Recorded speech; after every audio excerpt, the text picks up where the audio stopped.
Can you talk about some of these things that you've discovered or the stats that you found out when you started studying?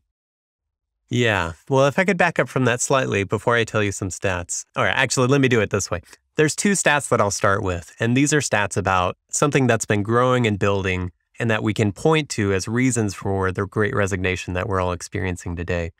Over the past several decades, the level of disengagement, the percentage of workers that are disengaged at work has grown dramatically, right? To the point that in 2018, I believe it was, Gartner had measured disengagement at work globally at 84%, right? So 84% of workers were disengaged, right? That means uninterested, uninspired, dispassionate. And in fact, a significant, a non trivial minority of those disengaged workers are what they call actively engaged, right? So people who are not only just depressed and apathetic and not happy that they're there at work, but are actively undermining the workplace and creating toxic situations for others because they are so disengaged, right? So this is like a crisis that has been growing and growing for decades. Another crisis that's been growing for decades is really a crisis of meaning, right? And highly correlated with this growth in disengagement is a growth in people finding their jobs meaningless,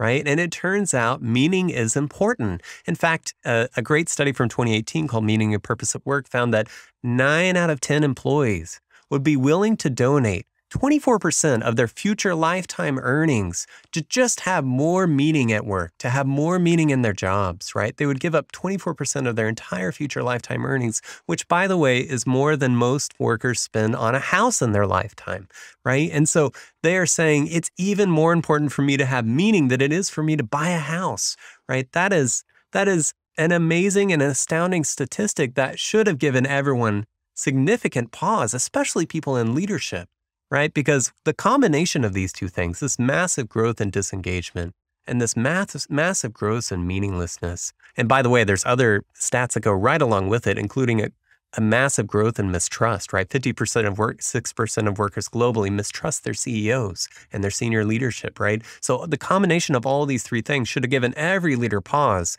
but it didn't. And so what do you have today? You have people saying, I have had enough. I am quitting.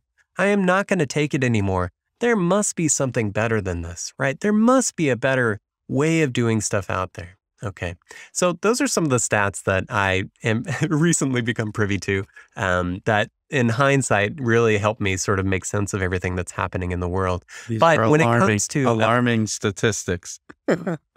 they are alarming. But when it comes to finding a better way to work and better companies, right, really pioneering a better way of working, I didn't find them at first. They found me. I was very fortunate back in 2011 to have a little company called Pivotal Labs reach out to me and say, hey, would you like to come interview with us? We saw some of your open source work. We think you might be a good fit here, right? It seems like you're doing things like test-driven development, et cetera. And I didn't know much about Pivotal Labs at the time, but actually one of my coworkers grabbed me and he said, hey, don't do it. Don't go interview there.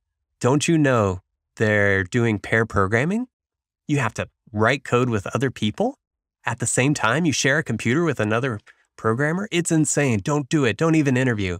And of course, I was miserable. I was at that time working at an enterprise, which, I just spent 18 months in a process to define a process for software development. Like it was the most draconian, demoralizing place I'd ever worked at. And I said, I have nothing to lose. I'm going to go try this.